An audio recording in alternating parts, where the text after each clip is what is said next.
Chegou a hora do programa Vozes do Recife, uma produção do RecLab, Laboratório de Estudos e Ensino sobre o Recife, vinculado ao Departamento de História da Universidade Federal Rural de Pernambuco.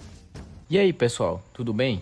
Eu sou Alisson Félix, estudante de Rádio, TV e Internet da Universidade Federal de Pernambuco, e estou aqui com mais um episódio do programa Vozes do Recife, realizado para você que quer conhecer mais sobre a história, a cultura e as vozes que fazem do Recife uma cidade tão repleta de diversidade.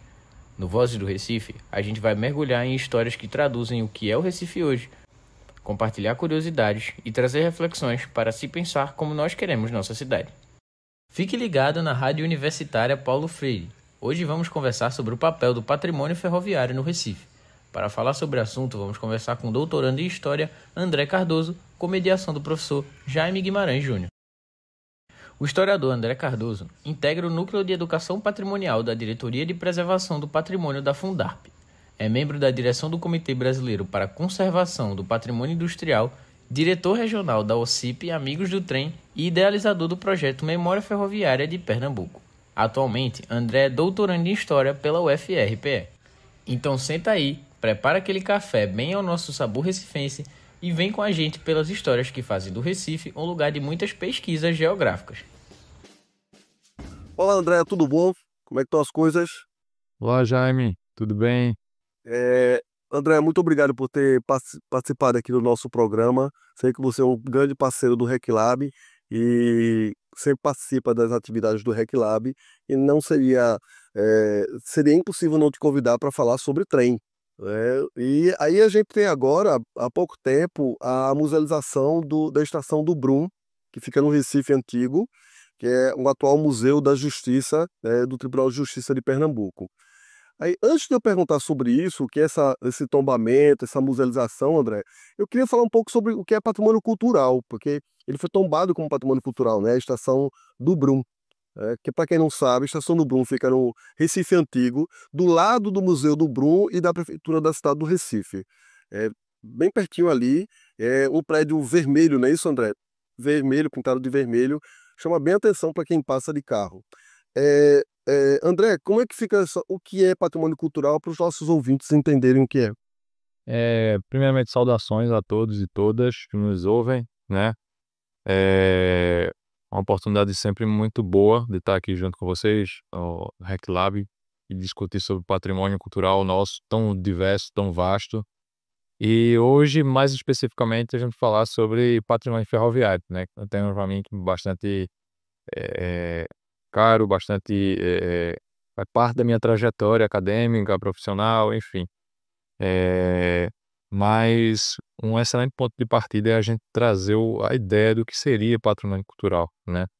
Eu gosto sempre de tomar como referência o nosso principal documento, que é a Constituição Federal de 88, né? Em meio a tantos teóricos que temos, né, a Constituição ela traz, né, que é o conjunto de bens. O patrimônio cultural brasileiro seria o conjunto de bens que dizem respeito à memória e à identidade desses diversos grupos que compõem a sociedade brasileira, né?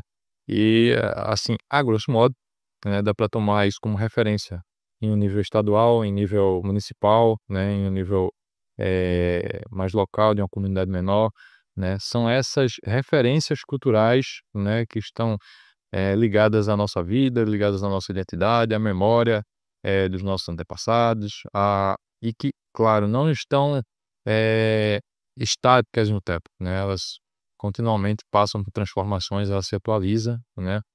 E aí a gente tem um grande conjunto de referências ditas materiais e imateriais, né? A gente costuma utilizar esses dois termos para entender o patrimônio cultural, né?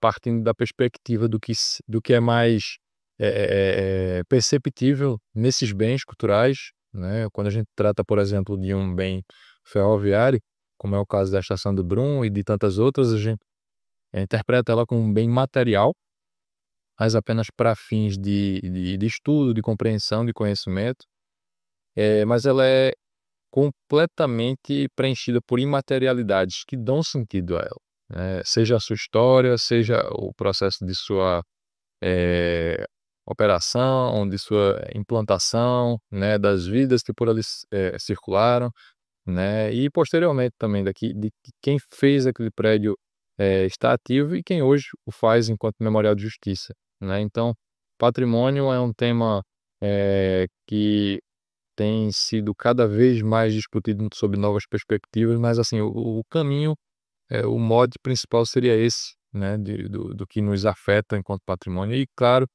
não podemos deixar de ressaltar que patrimônio diz respeito a pessoas, né, é escolhido por pessoas, né, em determinados contextos históricos, espaciais também, mas sempre vai dizer respeito a pessoas. A vida é a memória de pessoas e as pessoas que dele e que o elegem no presente, né. Então acho que a gente pode tomar isso como ponto de partida.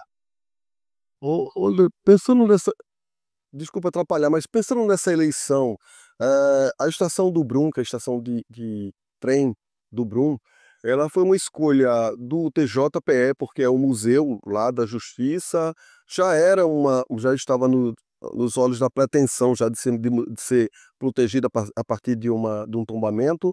O tombamento foi feito pelo IPHAN, né? Então é federal.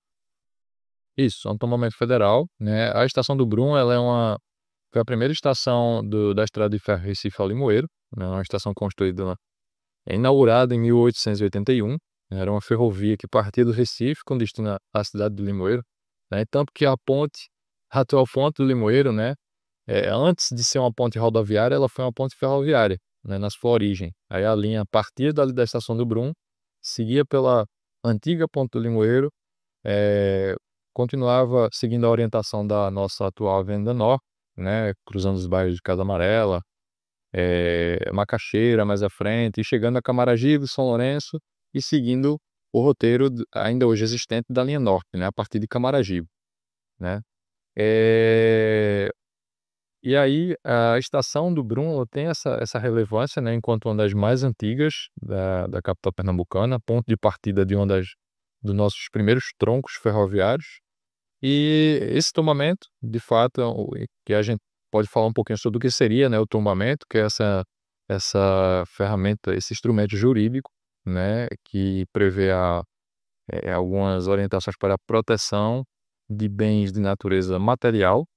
E aí a gente tem esse instrumento aplicado à preservação, então, da estação do Brum, em nível federal, né, o IPHAN, então, é responsável por esse tombamento, mas também a estação do Brum ela está inserida em um outro processo de tombamento, que é o tombamento estadual, né, o tombamento do patrimônio ferroviário edificado de Pernambuco, né, hoje, eh, que que está hoje com o seu exame técnico sendo conduzido pela Fundação de Patrimônio Histórico e Artístico de Pernambuco, né. Mas, claro que independente disso, mesmo com o tombamento federal, há a corresponsabilidade, né, entre os diferentes níveis de governo, né, então sendo um bem situado no território do Recife, o Recife tem lá suas responsabilidades, assim como o estado tem suas responsabilidades e o próprio governo federal através do IPHAN, como responsável pelo tombamento, tem também sua responsabilidade nesse processo de preservação.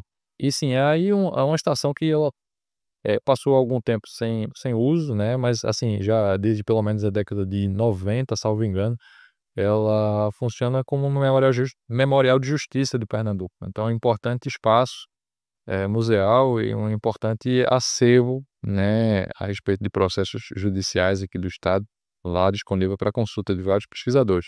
Então é um espaço muito importante, né, hoje seria um equipamento muito importante para o Recife, né, e agora, com esse título, que vem a somar ainda mais com a sua preservação.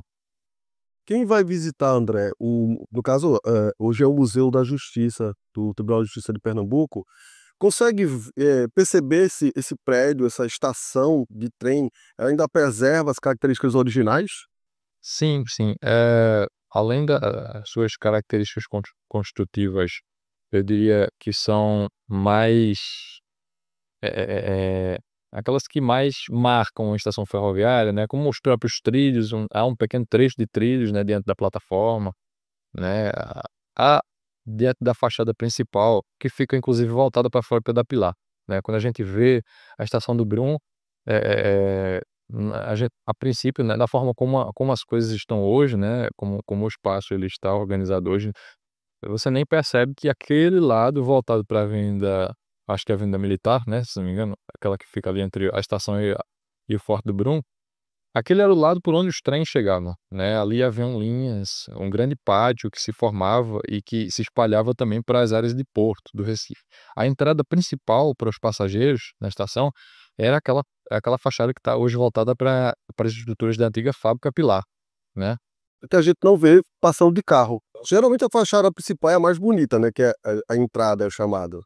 Pois é. Você tem lá ainda a placa, né, Estação do Brum, e ainda tem por exemplo, Tem um relógio, alguma coisa assim, um sino. não, não, não, isso ela não traz mais esses elementos, pelo menos ela traz ainda, né, as marcas da companhia responsável por sua construção, né, a Great Western of Brazil Railway, que é uma companhia inglesa que operou aqui, a partir do final do século XIX, e ela traz o GWBR, né, marcado, né, na sua fachada principal, né. Então, assim, são elementos, sim, importantes, mas, um outro fator que é mais importante ainda é nas mediações, eu acredito que o pessoal lá eh, do museu, muito competentes, devem fazer essa orientação ao visitante, com certeza, sobre a origem do prédio. Eu, particularmente, quando fui visitar, tive essa orientação, né, mesmo já tendo uma noção do que ela era, né, mas teve essa noção da história do prédio, do que ela funcionou originalmente. É porque na realidade já era um prédio que era ocupado pelo Tribunal de Justiça, né, muito bem ocupado, fizeram, né, um bom trabalho de preservação. Inclusive é bom porque você tem um patrimônio que ele está ocupado, né, simplesmente lá é tombado. Ele tem um uso, né, uso social. E aí um uso social muito importante, que é o Museu da Justiça. Quem não conhece, por favor, é uma experiência única, muito bom. E vocês, quem é pesquisador também, ou pretende pesquisar a história da justiça, né, os documentos, é um bom caminho para começar a traçar esse momento de pesquisa. André, a gente tem poucas estações, né, protegidas. Acho que temos a estação central, que é o Museu do Trem, que inclusive está em reforma. Como é que está essa reforma, André? O Museu do Trem, né, ele entrou, em reforma há algum tempo atrás, né, tá na reta final, né, a gente tá nessa expectativa de reabertura em breve, né, por enquanto não há uma data exata, né, mas com certeza deve voltar aí com tudo, né, com o seu valioso acervo, né, um acervo de mais de 600 peças, e que traz elementos desde a oficina, a estação, o mobiliário, equipamentos de manutenção de via, enfim. É um acervo muito completo, muita gente conhece, outros não, né, muita gente já passou na frente. É comum a gente ter esses depoimentos, esses relatos, né: "Ah, já passei muito na frente, eu já passei lá por dentro para acessar o metrô", né. Antigamente tinha estação, né? Você seguia para a estação do metrô por dentro, né? Por dentro, né, pois é. Até 2008, mais ou menos, você tinha esse acesso direto, né. Hoje seria um pouquinho mais complexo abrir esse acesso. Imagina só, considerando que hoje a área completa do prédio é destinada a quase completa, é destinada à exposição de longa duração, deve ser assim. Tem as máquinas, né? Tem as máquinas. Pois é. E aí o fluxo do metrô é absurdo, né, mas assim, apesar de não se ter mais esse acesso direto por dentro, mas o espaço continuará sendo gratuito, né, em sua abertura provavelmente, e aí, quem quiser visitar, né, e assim estamos na torcida. Tem uma previsão, André, de quando a gente teremos nosso Museu do Trem de volta? Eu prefiro não afirmar datas exatas, né, mas a expectativa é que em breve, né, e aí a gente tem esse centro de preservação reaberto. Então, estamos o quê? Nesse momento é o quê? A reforma do prédio, né? Restauro, a Isso. parte estrutural, que eu me lembro que estava sem ar-condicionado um tempo. Claro, você tem que fazer a manutenção, então parou tudo isso para fazer manutenção hidráulica, elétrica, telhado, toda uma parte estrutural. E aí também tem a parte expositiva também, né? Isso também está passando pelo processo de restauro. Isso, é que ele vai abrir com uma exposição completamente nova, né, a gente ainda não tem uma informação exata de como é que será, mas, tudo indica que é uma exposição ainda mais dinâmica, né, a última que era a chegada e partida, a memória do trem em Pernambuco, né, era uma ótima exposição, né, acredito que a que virá será tão boa quanto, né, levando o visitante a embarcar de fato nessa sua viagem pela história e pelo patrimônio ferroviário de Pernambuco. Hoje as exposições são bem intuitivas, né, digitais, com conexões entre o visitante e o museu, né, aquela coisa do eletrônico, do digital principalmente, né. Eu espero que seja bem ousada a exposição. Isso, é, com esse tempo parado. André, a gente falou sobre essa responsabilidade da Fundarp, que é estadual e também municipal, e temos o IPHAN que fez o tombamento do prédio. Mas aí eu queria você, como é que tá as outras estações no estado, né? Aí, para além do Recife, mesmo que a gente tenha um programa do Recife, a gente tem conexões. Camaragibe está ali do lado, Jaboatão, nós são cidades próximas. Temos notícia de que eu moro aqui em Camaragibe, sei que a estação de Camaragibe está ao relento, completamente desconfigurada. E como é que está a situação, previsão para restauro e manutenção dessas estações? Pois é, o patrimônio ferroviário de Pernambuco, né, a partir dessa desativação gradual, né, ao longo da segunda metade do século XX, ganhou vários destinos diferentes, né. Algumas tiveram a sorte de um museu do trem, né, estação central, a estação do Brum, como memorial de justiça, mas nem todas ainda, né. É o caso de Camaragibe, é o caso de Jaboatão, na região metropolitana. Moreno estava numa situação muito semelhante, o teto tinha desabado, mas aí a prefeitura chegou junto, já fez a revitalização e transformou o espaço em um centro cultural, né, e essas iniciativas elas precisam ser somadas, né, é um patrimônio federal, né, mas aí não é como dar conta de tudo isso.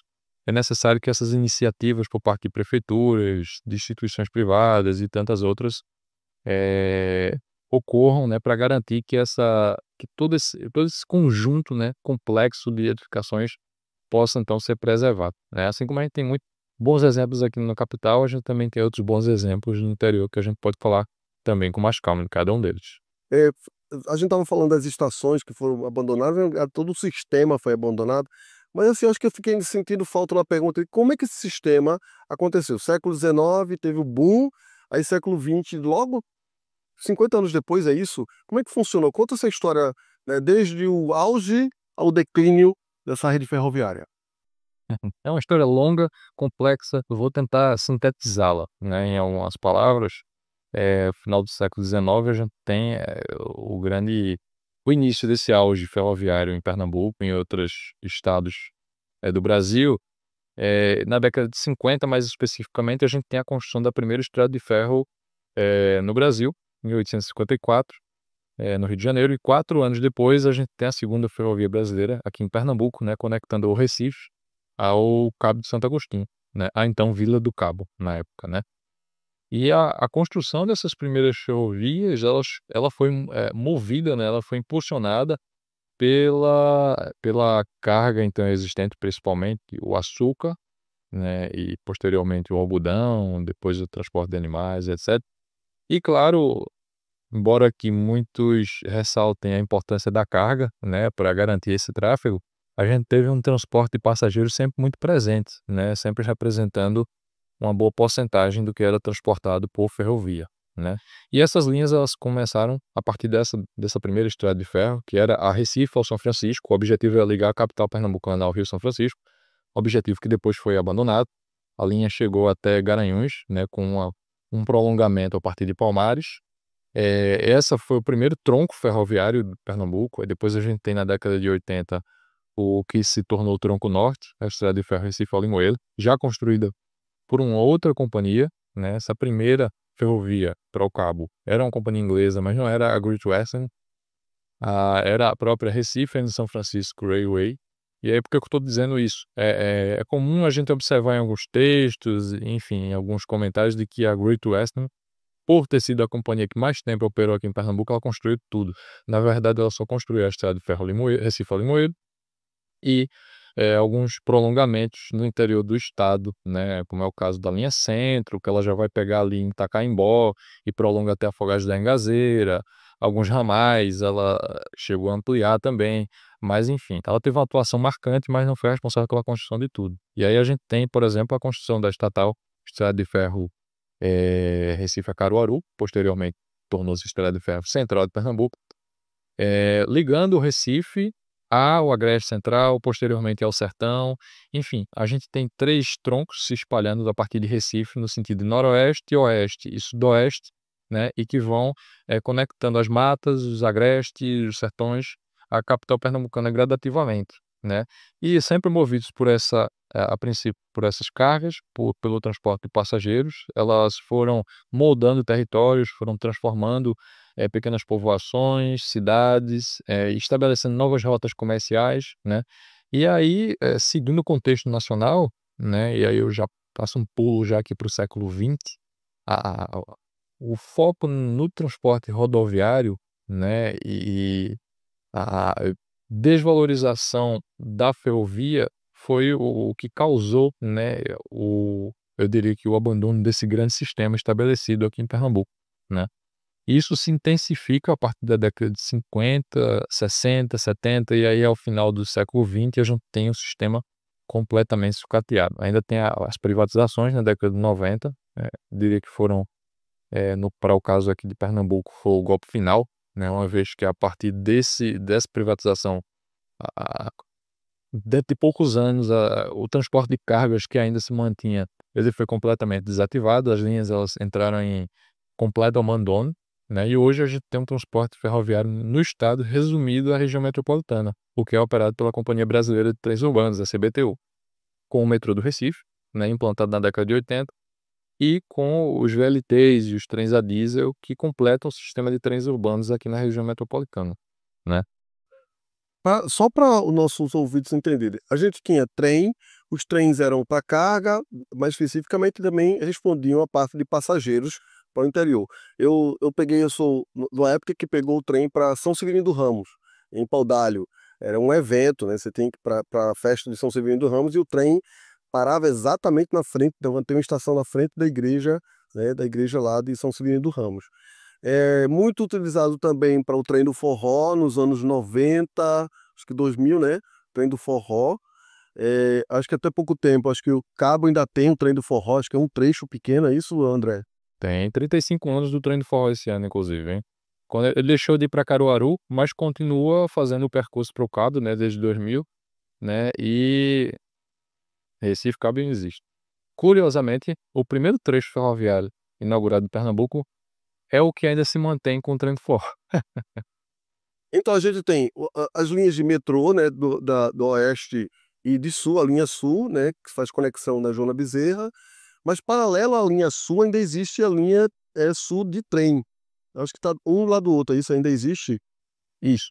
Partindo em Largo da Paz, elas se encontram, né, e seguem paralelas até Cajueiro Seco, né. A linha de bitola métrica que a gente chama, né, bitola seria a distância entre os trilhos, né, e aí a nossa malha antiga predominantemente se constituiu, melhor, única e exclusivamente em bitola métrica. A primeira ferrovia era bitola de 1,60 m, mas depois, no início do século XX, tudo foi padronizado. Aí a gente tem a métrica antiga, um paralelo à larga do metrô, naquele trecho ali da Avenida Sul, né. Mas é curioso isso, Jaime, porque, fala-se que o declínio também se deveu à impossibilidade e à incompatibilidade técnica de alguns trechos e tudo mais, o que não chega a ser uma verdade absoluta, né, uma vez que a gente ainda na década de 90, ainda sob a gestão da Rede Ferroviária Federal, teve movimento de veículos ferroviários vindos do Rio Grande do Sul até Pernambuco e Ceará, né. Houve um episódio em que foram transferidas locomotivas, né, é um episódio específico, mas com certeza não foi a única vez que isso aconteceu. Então você tinha uma comunicação entre quase todas as regiões do Brasil por trilhos, né. Então isso aí já esse argumento de que a desativação foi por incompatibilidade técnica, ele já não se sustenta, né, é questão de interesses políticos. Então, é porque a gente tem o momento do desenvolvimento através do diesel, do pneu, né, do pneu, do ônibus, do caminhão. E aí essa opção brasileira pelo transporte, rodoviário, né, foi alimentado, assim, por grande parte do governo federal e nos distanciamos do transporte por trem, ao contrário da Europa, da China, né, da Ásia, que o trem é um dos principais veículos de transporte, né. Isso. Recife, inclusive, tinha uma malha, de trens urbanos, né, dos trilhos urbanos que era considerável, né, de mais de 100 quilômetros. E seriam os bondes, né, que a gente chama os bondes. é que era um outro sistema ferroviário, não é o mesmo desse da Rede Ferroviária Federal, é o que se expande para além do Recife, mas era também um sistema ferroviário muito funcional, muito amplo, né, e que também foi substituído em razão do transporte rodoviário, né. Então, infelizmente, abrimos mão dessa malha já pré-existente, ao invés de melhorá-la, aprimorá-la, e abraçando o caos, né, que hoje é o que a gente enfrenta no Recife, na região metropolitana, né. Ao longo do estado, a gente tem a limitação a apenas um modal de transporte, que é o rodoviário, né, quando eles não se excluem, na verdade eles são complementares, né. Então, infelizmente, hoje estamos restritos a apenas uma modalidade de transporte em quase que todo o estado, né, havendo a ausência dessa integração. Existe ainda a conexão Cajueiro-Camaragibe, o TIP, a conexão de trem?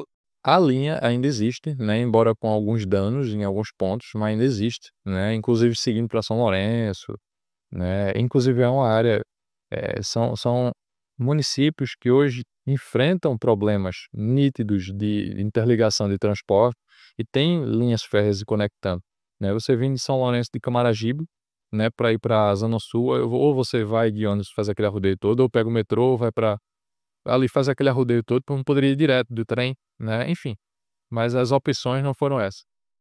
Seria muito mais rápido. Aí chegava rapidinho na estação Cajueiro, da estação Cajueiro já teria uma conexão rápida com a Sul. Justamente. Eh, André, só mais uma coisa, a gente tem, por exemplo, no Recife, voltando só um pouquinho para as pessoas entenderem, musealizada e protegida e tombada a estação central do trem. Agora, a estação do Brum, né, todas as duas, uma fica em Santo Antônio, no bairro de Santo Antônio, a outra fica no bairro é São José, né? Eu sempre confundo onde é que tá São José e Santo Antônio ali, que é bem pequenininho a distância de uma para outra. O limite dos bairros.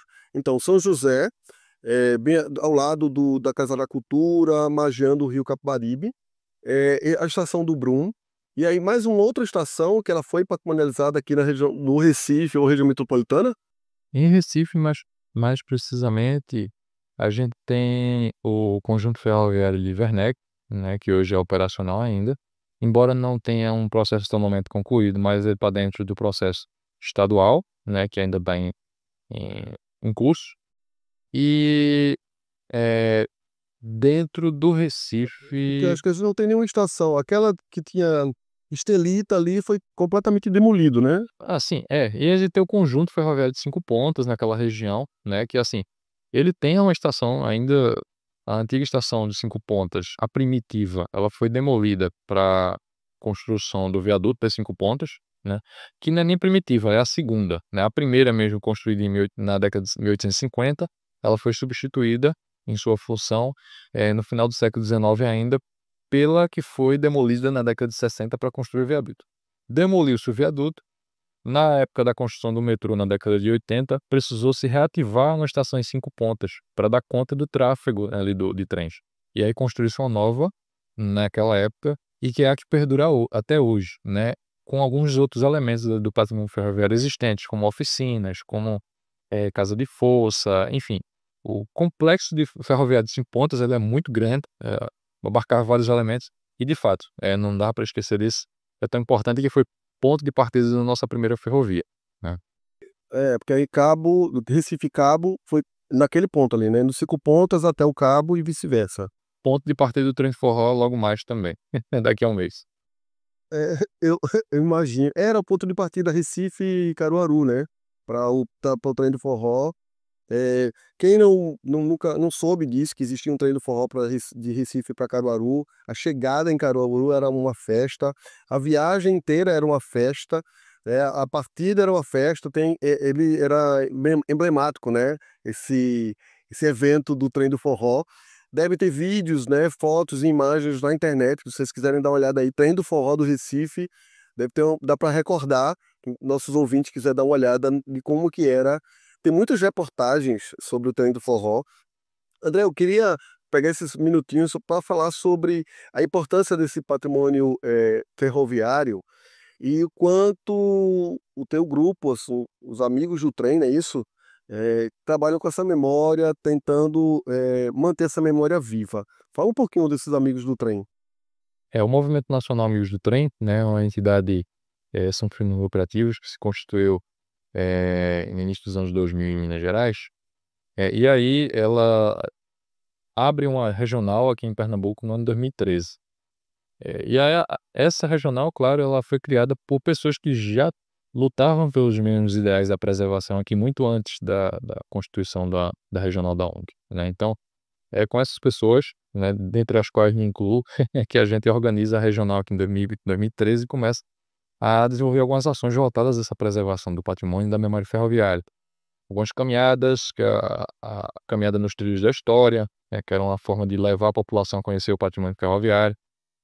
Também trabalhamos na tentativa conjunta, né, junto com estudantes da UPE e algumas outras entidades, como o Sindicato dos Metroviários, né,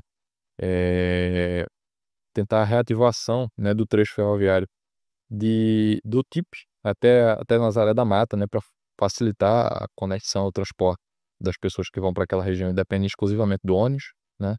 E agora estamos trabalhando, né, no projeto Serra das Russas, né, que é uma ação voltada à preservação e reutilização e reativação do transporte do trecho ferroviário na Serra das Russas, entre Pombos e Gravatá, que é um dos mais simbólicos do estado, com túneis, pontes, viadutos, né, é incrível. E como a gente não tem como salvar tudo, um pedacinho a gente tenta ali através desse trabalho, objetivando justamente a reativação, né? Sem dar uso, não tem como garantir a preservação, né? Por mais que a gente tombe, que a gente eh, baixe não sei quantas leis determinando essa proteção, se não der um uso, né, um uso compatível, né, com o que prevê as cartas patrimoniais e outros documentos, a gente não consegue garantir essa preservação. É nisso que a ONG tem trabalhado, né, buscando essa reativação, e agora estamos nessa fase, construindo a série operacional, né, e buscando parcerias para dar sequência em breve a esse trabalho de recuperação do trecho, em breve a sua operação novamente, né, e a utilização de outras formas com o turismo, não apenas a preservação pela preservação, mas para gerar emprego e renda para as comunidades que são portadas pelos trilhos, né, potencializando novamente esse patrimônio, né. Vocês conseguem agregar muitos jovens? Assim, eu sei que tem um grupo, tem vários grupos amigos do trem, do tipo assim, um pessoal bem nostálgico, da minha idade, um pouco mais velho, dos 50 para cima. Tem um pessoal mediano, assim, que é apaixonado por, né, romantizado, né, o trem, a coisa da infância. E tem um pessoal mais jovem agora, vocês estão conseguindo engajar? Sim, sim, sim. Inclusive, o nosso grupo hoje é composto por pessoas de mais diversas faixas etárias, né, de adolescentes, não tantos, mas alguns, aí você tem muitos na faixa dos 20, dos 30, 40, 50, 60 também. Então ele é bem diverso, né. E aí são pessoas, algumas dessas pessoas vivenciaram, né, usaram o trem, alguns ferroviários, né, mas a maioria não tiveram esse contato tão próximo com a ferrovia, mas se interessam na preservação desse patrimônio, né. Então, todos juntos aí, de áreas diversas de formação, unidos em um mesmo propósito, que é essa da preservação do patrimônio ferroviário.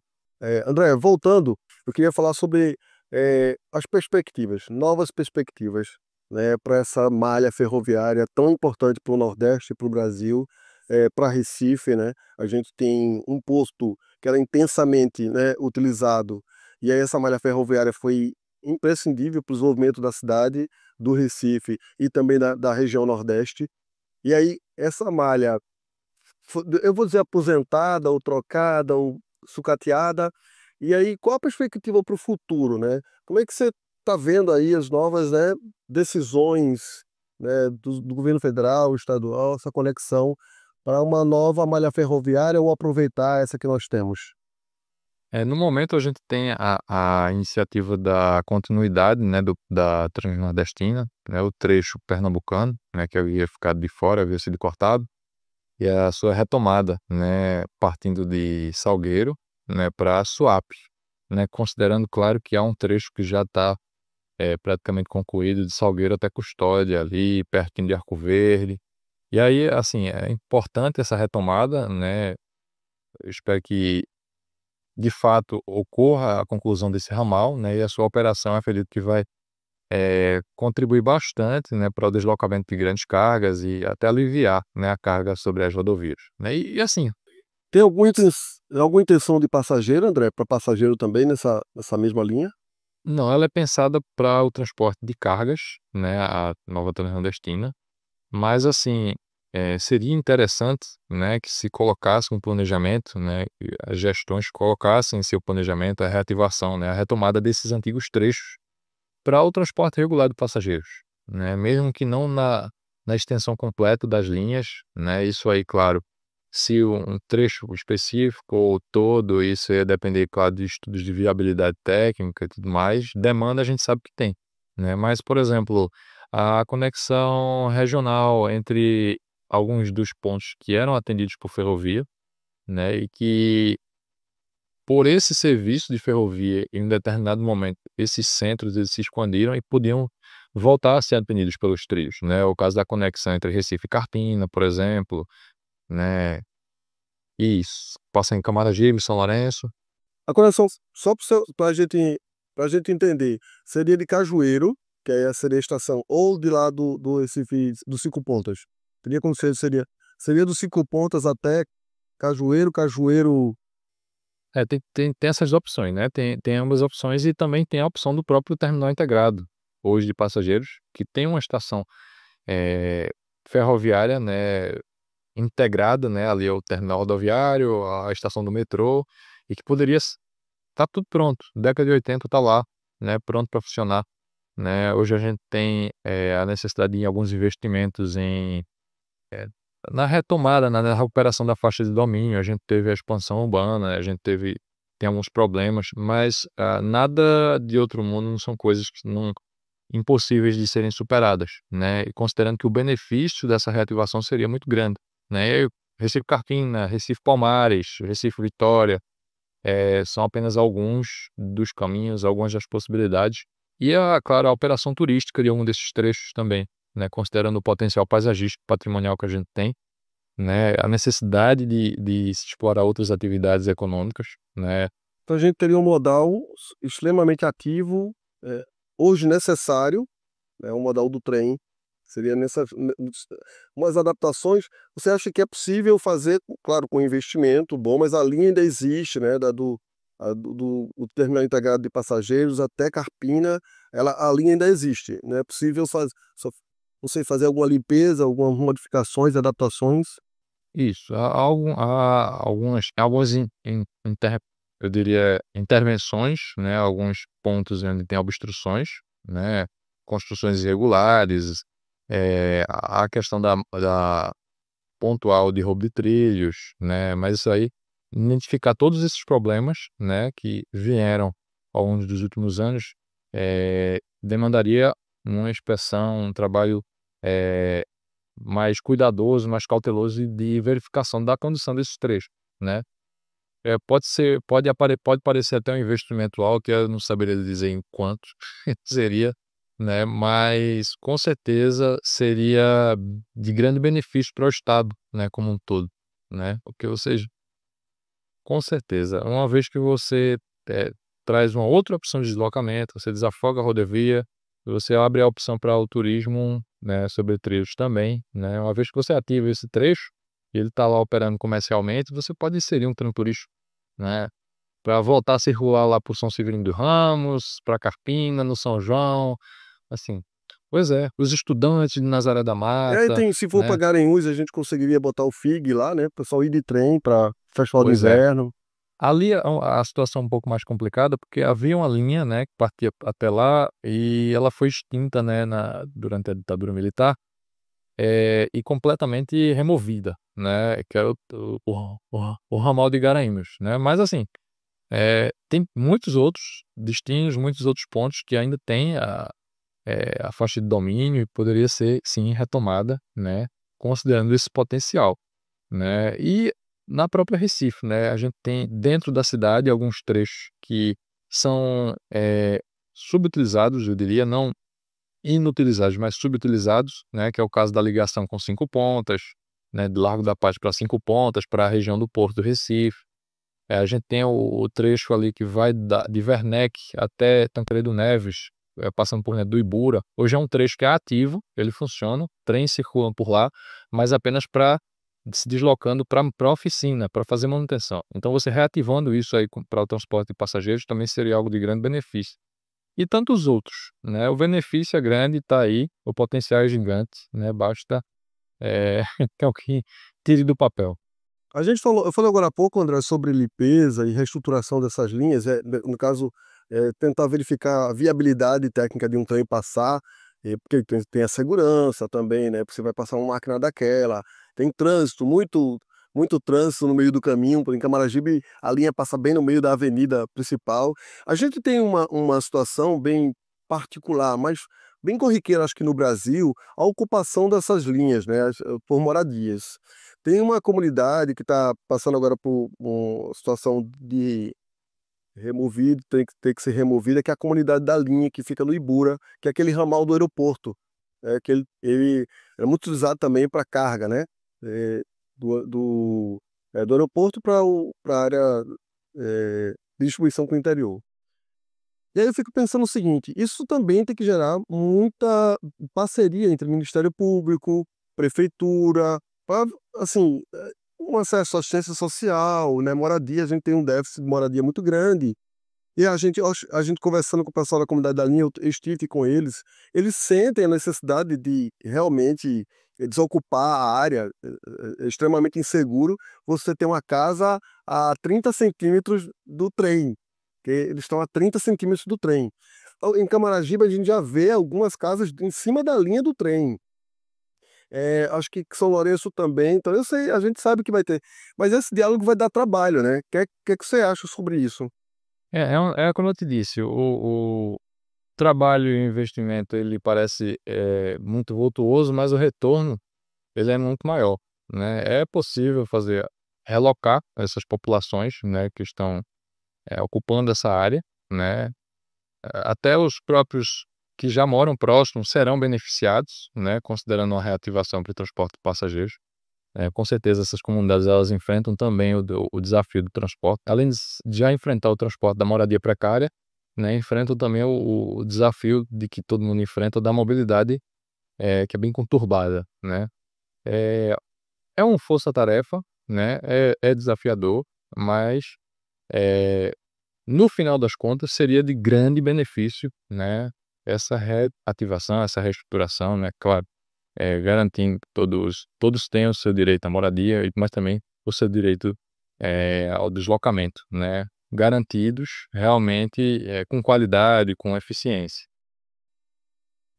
Eu entendo até, acredito que haverá uma participação intensa, não só do Ministério Público, mas acho que também dos interessados, que é a sociedade, né? Para que essa remoção seja de fato controlada, né, justa, né, com as pessoas que estão há tanto tempo morando às margens dessas linhas. E das prefeituras, né, as prefeituras que não de certa forma, não cumpriram com seu papel ao longo dos anos, né, você tem o papel da rede ferroviária, enfim, mas, a gestão territorial é responsabilidade do município, né, e os municípios sabem de sua responsabilidade, né, sabem da legislação, né, da questão da faixa de domínio, né, é um problema que, eles também precisam ser incluídos para que isso possa resolver, né, seriam parceiros essenciais nesse processo. Precisa todo mundo sentar para conversar, né, e seja da melhor maneira possível. Ah, Haja visto que ninguém quer morar mal, ninguém quer morar na beira do trem, ninguém quer morar num barraco, todo mundo quer uma moradia digna e, e que seja da melhor forma possível, conversada, né, e bem estruturada. André, uma outra pergunta seria, eu acho que é bem parecido com o que a gente já comentou, mas as perspectivas que você tem como pesquisador da área para essa malha ferroviária do Recife. Para o futuro, quais são as perspectivas que você tem? Você está dentro do meio, tem conversado também, você conhece a gestão, né, atual. A gente tem um governo que tá preocupado agora, voltou a se preocupar com linhas férreas. Mas assim, eu pensei, como é que está a situação hoje, na tua perspectiva de pesquisador, para o Recife, para a linha de trem? Outra coisa é tuas palavras finais para a gente encerrar a nossa entrevista. Está quase terminando aqui com o nosso tempo. Eu diria que como integrante do movimento Amigos do Trem também, né, a gente sempre tenta manter as expectativas altas, as perspectivas, eh, boas perspectivas, né, embora o cenário atual ele seja muito preocupante, mas, a gente acredita, espero que a gente de fato tenha essa retomada do transporte ferroviário, a devida valorização do patrimônio cultural ferroviário, né, que os processos de tombamento, eles não apenas eh, venham como mais uma lei, né, mais uma definição jurídica, mas que também eles incentivem, sirva como incentivo para o desenvolvimento de novas práticas de preservação. A gente tem visto isso, né, aos pouquinhos, né, partindo do interior, você tem algumas estações que já começaram a ser recuperadas, né, ganhando novas funções.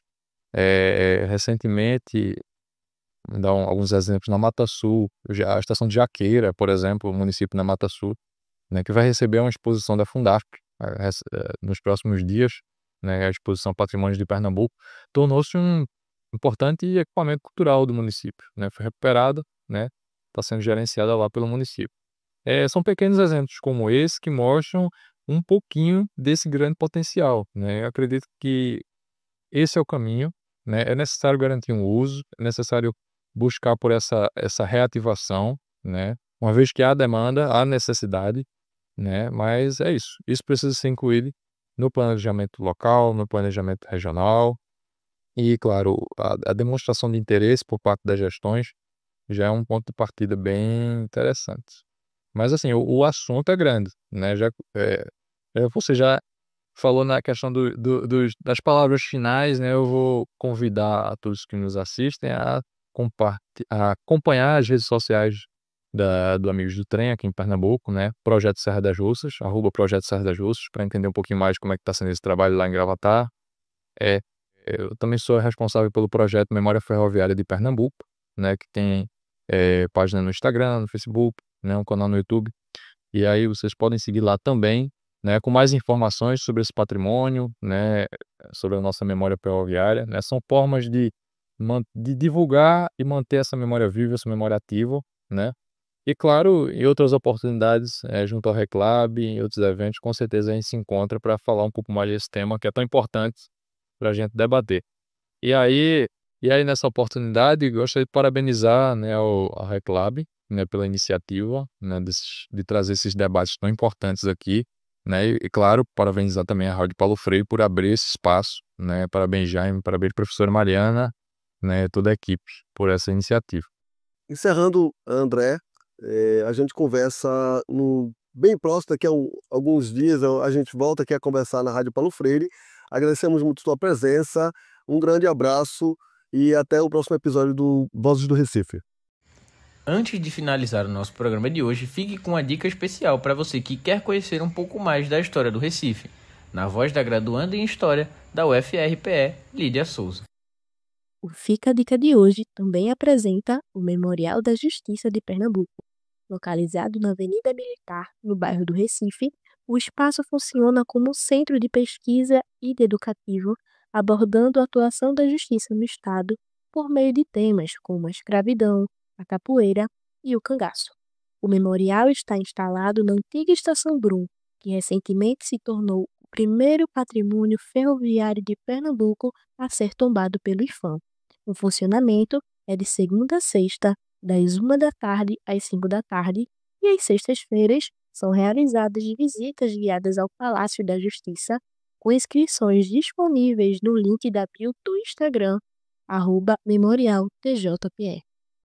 Você acaba de ouvir uma dica da graduanda em História Lídia Souza. Aproveite a sugestão e se permita conhecer melhor o Recife. Um passeio pelo passado também pode iluminar o presente. Na edição do programa Vozes do Recife de hoje, mergulhamos em uma discussão essencial sobre a importância do patrimônio ferroviário no Recife, a partir de um tombamento da estação do Brum, no bairro do Recife. Recebemos o historiador André Cardoso, diretor regional da OCIP Amigos do Trem, idealizador do projeto Memória Ferroviária de Pernambuco, que nos guiou por uma conversa sobre a importância da preservação da memória ferroviária do Recife, através do conhecimento do patrimônio cultural da nossa cidade. E assim, finalizamos o programa Vozes do Recife de hoje, aqui na Rádio Universitária Paulo Freire. Agradecemos ao nosso convidado e aos nossos ouvintes. Esse programa foi apresentado por mim, Alisson Félix, produzido por Nicole Guimarães e Jaime Guimarães Júnior, editado por Vinícius Barreto e supervisionado pela coordenadora do RecLab, Mariana Zerboni. Um forte abraço e não esqueça de seguir o nosso perfil no Instagram para ficar antenado, @reclab.frpe. Até o próximo Vozes do Recife. Sigam aqui na programação da Rádio Universitária Paulo Freire e até a próxima segunda-feira, ao meio-dia. O programa Vozes do Recife é uma realização do RecLab, Laboratório de Estudos e Ensino sobre o Recife, vinculado ao Departamento de História da Universidade Federal Rural de Pernambuco.